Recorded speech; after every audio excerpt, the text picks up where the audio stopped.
नमस्कार सिला cooking channel रे आपण समस्त को अनेक अनेक स्वागत। आज आम बनैबा अंडा टिक्का मसला से पुणी नुआ स्टाइल रे नुआ स्वाद रे एपरी अंडा टिक्का मसला बनै देखंतु बढ़िया लागिबो खाइबाकू। मु आशा करूची वीडियोटी आपनको भल लागिबो। चलंतु रेसिपी की आरंभ करबा। अंडा टिक्का मसला पे आम 5टा अंडा नैची याकू टिके स्लाइस करके आगे काटिकी थोई देबा।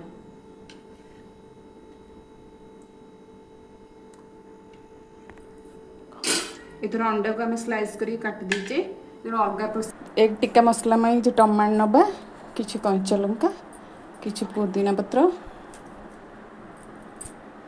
किछि लूण नहीं तार गोटे पेस्ट बनै देबा।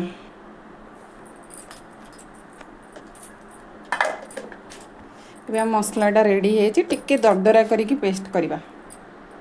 पैन नेबा किछि तेल नेबा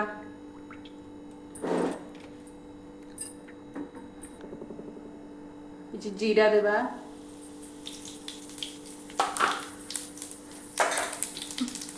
दीटा बड़ पियाज तुम काटिकी पियाज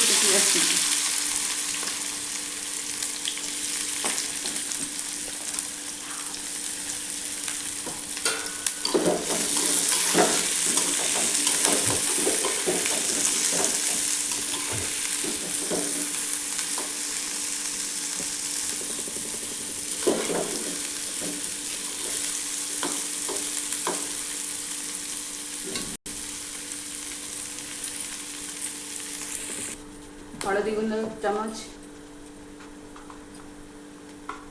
काश्मीरी चिल्ली 1 चम्मच जीरा पाउडर 1 चम्मच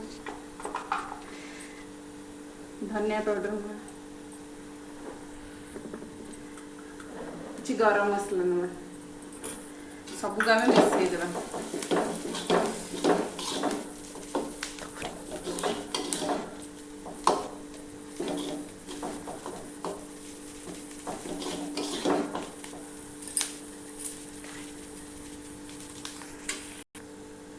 अदा रसुण पेस्ट 1 चम्मच नवा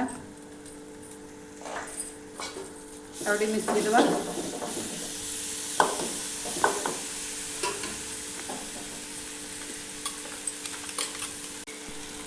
पेस्ट पकड़ कर पेस्ट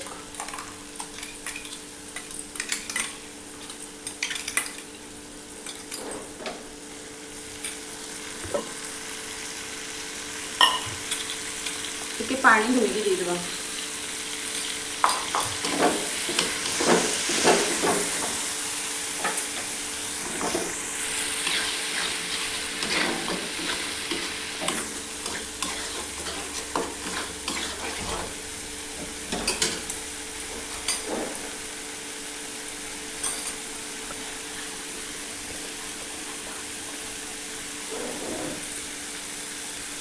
फेंटिकी रखिथिबा दही की देबा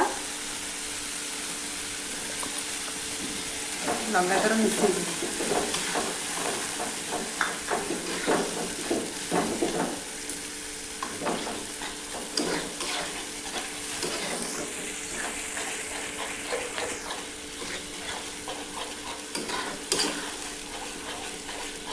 स्वाद अनुजाई किसी लुण देबा।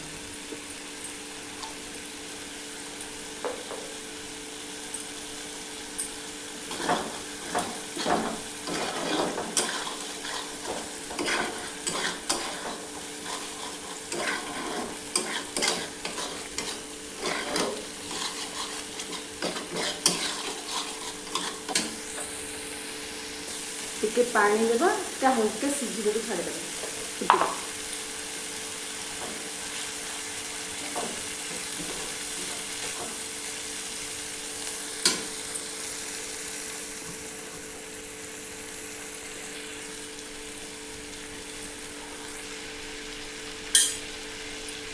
के ढांकणी दी घोड़े टिके 5 मिनट छाड़ी देबा।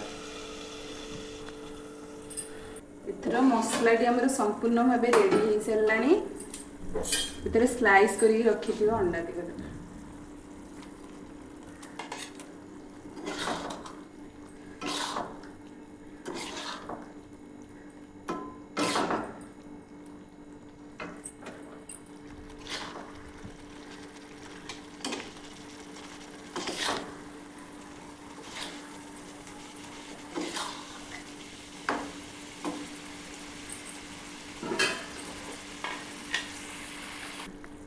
एथर 5 मिनिट टिके फुटिया छाड़ा।